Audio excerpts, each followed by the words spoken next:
Então, a organização dos dados é o primeiro passo crucial em qualquer análise estatística. Ela permite que você transforme um conjunto de informação bruta em algo compreensível e utilizável. A importância da organização ela é importante, pois facilita a visualização dos dados, né? Organizando em tabelas, gráficos, são mais fáceis da gente entender e identificar os padrões. Permite uma análise, né? Os dados organizados vai permitir que a gente possa fazer a análise deles, né? Submetendo-se a cálculos estatísticos e análises mais complexas. A questão também que ele ajuda a minimizar os erros, né? Pois a gente tem esses dados gravados lá, eh, vai ajudar a evitar erros de digitação e cálculo, por exemplo, né? Métodos de organização. Existem diversas formas de organizar dados, e a escolha do método mais adequado depende do tipo de dados e do objetivo da análise. Alguns dos métodos mais comuns incluem tabelas. Tabelas de frequência, né, mostram as frequências com que cada valor ou categoria ocorre em um conjunto de dados.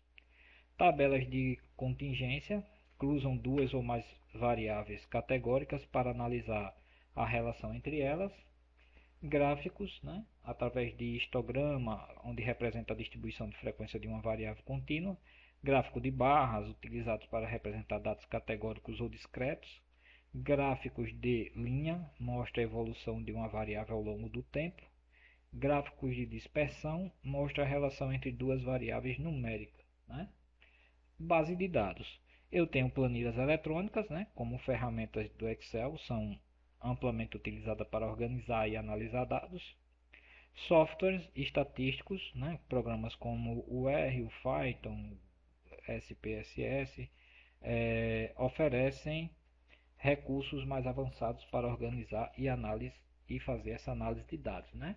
Nós aprendemos isso daí naquela disciplinazinha lá de é, me ajudem aí quem lembra. Meu Deus do céu, esqueço demais as coisas. Rapidinho, tudinho.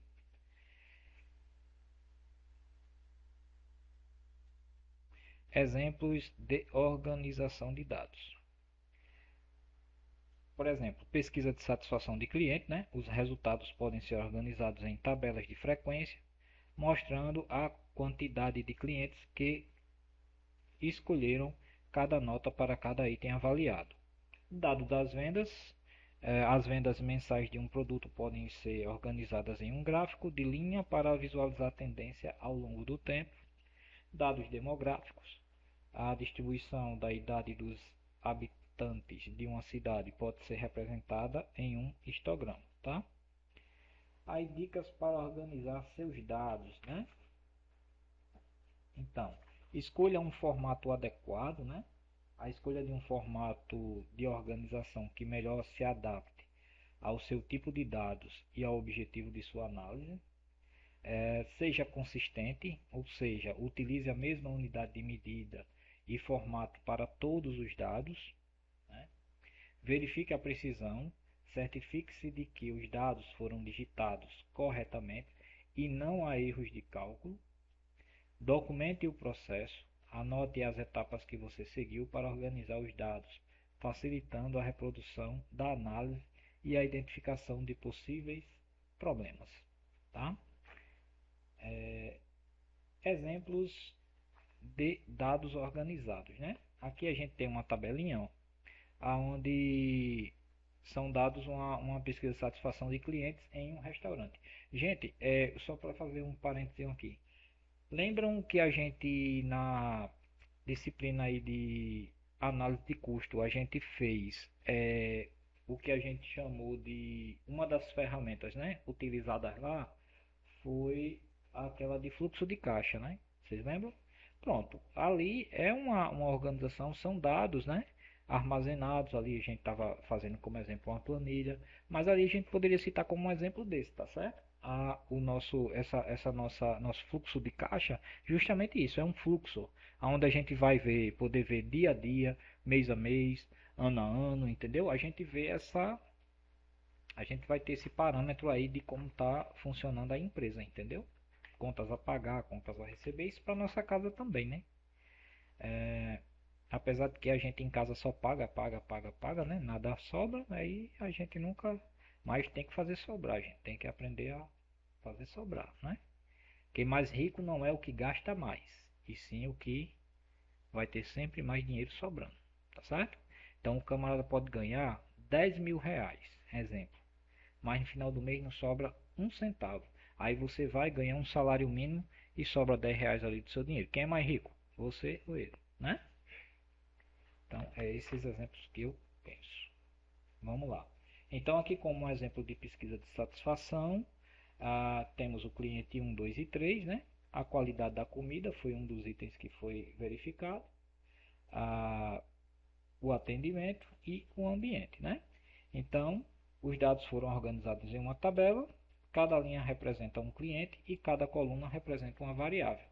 Qualidade da comida, atendimento do ambiente e ambiente. A escala de 1 a 5 permite comparar a satisfação dos clientes em relação a cada aspecto do restaurante, tá? Análise da pesquisa de satisfação. A questão visual. É fácil de identificar quais clientes estão mais satisfeitos com cada aspecto, apenas observando as notas mais altas. Ah, com base na estatística, uma análise estatística, podemos calcular a média, mediano e desvio padrão para cada variável, obtendo uma visão geral da satisfação dos clientes. E comparação, podemos comparar as notas médias de diferentes grupos de clientes. Por exemplo, clientes que visitaram o restaurante pela primeira vez e clientes frequentes, né? Exemplo 2. Dados de vendas, né? Vamos lá. Foram dados de vendas aí de uma loja de roupa, tá? Nos últimos 6 meses. Aí eu tenho cada linha dessa representa um mês, né? E cada coluna representa um tipo de produto ou uma medida de vendas, certinho?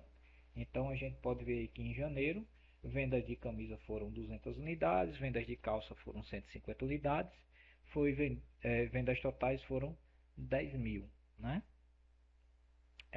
Em fevereiro tivemos aí 180 unidades de camisa e 120 unidades de calças, né? As vendas resultaram um valor total de 8.500. Já em março eu tive vendas de 250 camisas, vendas de 200 unidades de calça, que resultou um total de 12 mil reais, tá? Então, com esses parâmetros, a gente vai conseguir saber o que está vendendo mais, em que mês. Por consequência, naquele período, talvez no próximo ano a gente possa investir mais em calça, investir mais em camisa e assim por diante, tá bom?